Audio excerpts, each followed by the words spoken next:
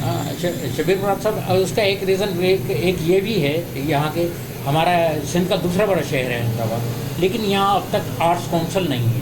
اگر ایک سرکاری سطح پر جو تمام شہروں کے لیے آرٹس کونسل ہوتی ہیں, وہ ثقافتی سرگرمیوں کو جو ہے باقاعدہ پروموٹ کرتی ہیں اپنے فائنینس سے, جو ان کو گورنمنٹ کی طرف سے ملتی ہے.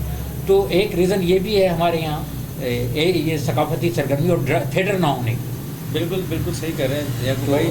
یہ میں کہتا ہوں کہ ایک بہت بڑا فقدان ہے, اور ایک بہت بڑا لاس ہے, اور ایک بہت زیادتی ہے, بہت بڑی زیادتی ہے حیدرآباد کے آرٹسٹوں کے ساتھ کہ یہاں پر آرٹس کونسل نہیں ہے. میں اکثر میرا کراچی آرٹس کونسل جانا ہوتا ہے, اور اتنی خوشی ہوتی ہے مجھے وہاں جانے کے بعد.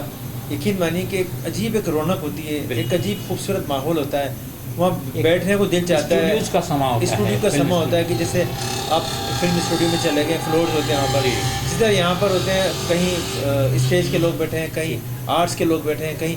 تو مطلب ایک اچھا خوبصورت ماحول ہوتا ہے. یہ اس کی بہت زیادہ کمی ہے حیدرآباد میں. میں سمجھتا ہوں کہ ہونا چاہیے. اس میں کچھ ہمارا بھی قصور ہے, اور سرکاری سرپرستی نہیں ہے.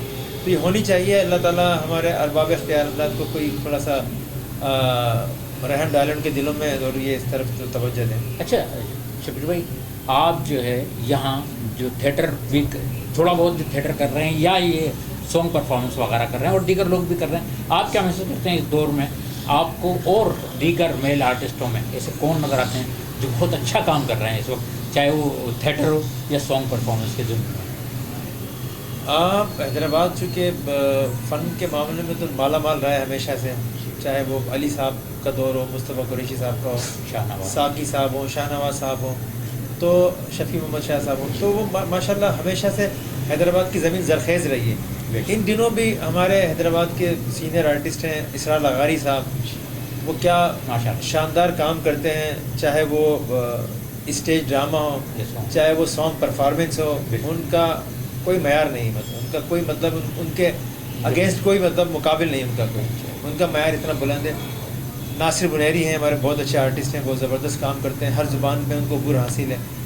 تو اس طرح اسحاق راجو ماشاءاللہ آپ کو پتا سینئر آرٹسٹ ہیں, بہت اچھا کام کرتے ہیں اسٹیج کے حوالے سے. اور 2-3 اور بھی ہیں آرٹسٹ, وہ پپو چاکلیٹی وغیرہ ہیں, اچھی پرفارمنس کرتے ہیں. تو سدرا شیخ ہیں ہماری, بہت زبردست کام کرتی ہیں فیمیل آرٹسٹوں میں.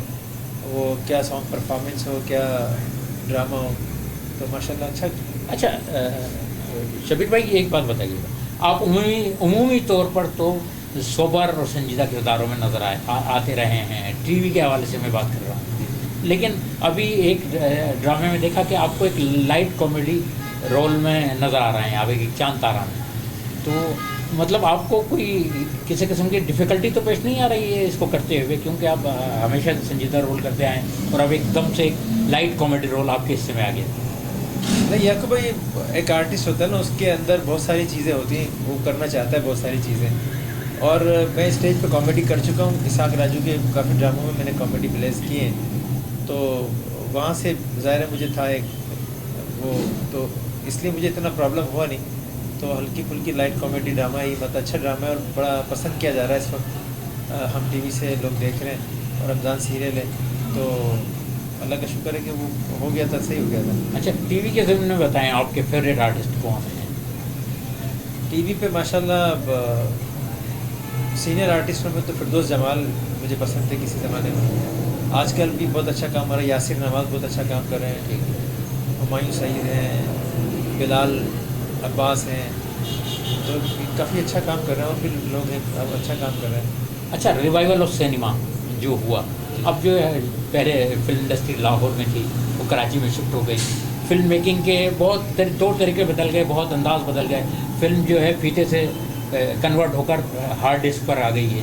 اب جو ہے بہت کچھ ٹیکنیکلی جو ہے فلم کافی ساؤنڈ ہو گئی ہے ہماری. تو آپ کیا محسوس کرتے ہیں کہ مطلب یہ جو تبدیلی آئی ہے یہ ایک مثبت تبدیلی ہے؟ کیسی تبدیلی ہے آپ کی نظر میں, اور کیسی فلم بن رہی ہے ہمارے یہاں اس وقت جو بن رہی ہے آپ کے نقطۂ نظر سے؟ سر, ایک انڈسٹری کو زوال پذیر ہوئے میں سمجھتا ہوں کم و بیش کوئی 20 سال سے زیادہ کا عرصہ ہو گیا. تو فلم بین جو ہے وہ تقریباً دور ہو گیا تھا ہمارے سینماؤں سے. لیکن ایک فلم ابھی آئی مولا جٹ, تو اس نے ایک بڑا ایک امید کی کرن اس میں نظر آئی. اس نے نہ صرف یہ کہ ایک نیا ٹرینڈ دیا, پبلک کو بھی لے کر آئے سینما تک, پبلک بھی گئی سینما تک, اور 300 کروڑ سے اوپر 300 کروڑ کا بزنس ہے بے شک کیا. تو اور ابھی حال ہی میں جو میں سمجھتا ہوں کہ جو عید آنے والی ہے اس پر بڑی اچھی فلمیں آ رہی ہیں. 6 متوقع میں ندیم چیمہ صاحب کی دوڑ فلم ہے, اس سے بہت توقعات ہیں. اور انشاءاللہ انہوں نے بڑی محنت کی ہے. کامران شاہد صاحب کی فلم ہے, تو بہت امید ہے انشاءاللہ تعالیٰ کہ فلم کا ریوائول انشاءاللہ جلدی ہو جائے گا, امید ہے انشاءاللہ تعالیٰ. اچھا, آپ نے کبھی سوچا کہ آپ فلم کی طرف بھی جائیں, فیچر فلم کی طرف؟ ظاہر ہے ایک آرٹسٹ کا خواب تو فیچر فلم ہی ہوتا ہے, آپ کو پتہ ہے.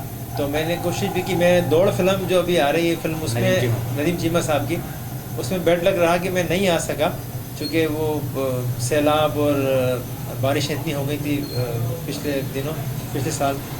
تو اس میں میرا کریکٹر تھا, لیکن بس وہ کسی مجبوری کے تحت وہ مجھے نہ بلا سکے, تو ورنہ میں اس میں ہوتا ضرور ہوتا. اور انشاءاللہ آئندہ میں ضرور نظر آؤں گا آپ کو فلموں میں. اچھا, بس آخری سوال کی طرف جانے سے پہلے میں یہ کہوں گا کہ احساس نے جو یہ سلسلہ شروع کیا ہے فنکاروں کو متعارف کرانے کا, ان کے حالات زندگی انٹرویو کی شکل میں پیش کرنے کا, ان کی تلخ کو, شیریں تجربات کو اپنے ناظرین تک پہنچانے کا, تو اس پر آپ کی کیا رائے؟ سی او صاحب جو سرفراز چاچا ہیں وہ کسی تعارف کے محتاج نہیں ہیں. وہ ماشاءاللہ ہمیشہ سے اسٹیج کے حوالے سے بہت کام کر چکے ہیں.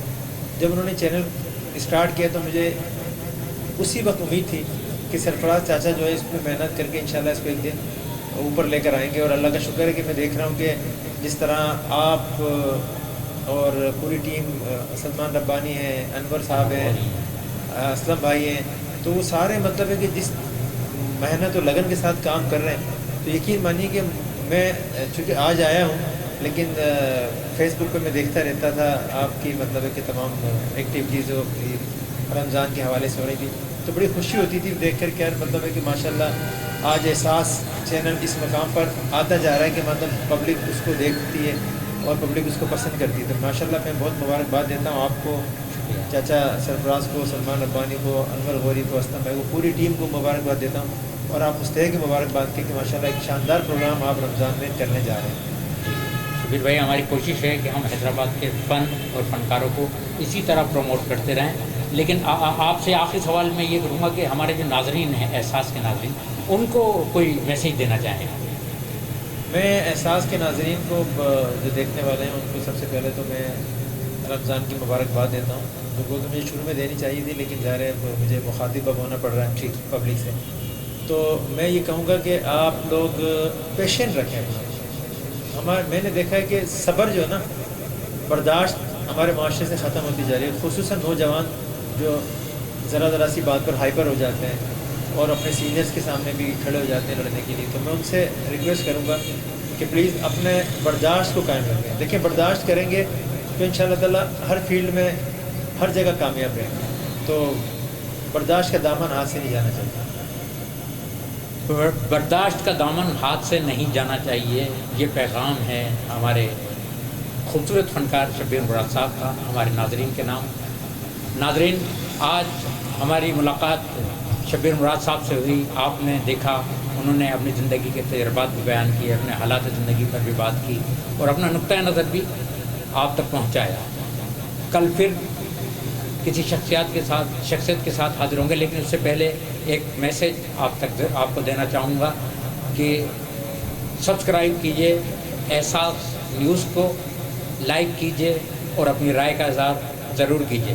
اجازت دیجیے یعقوب رشید کو، خدا حافظ۔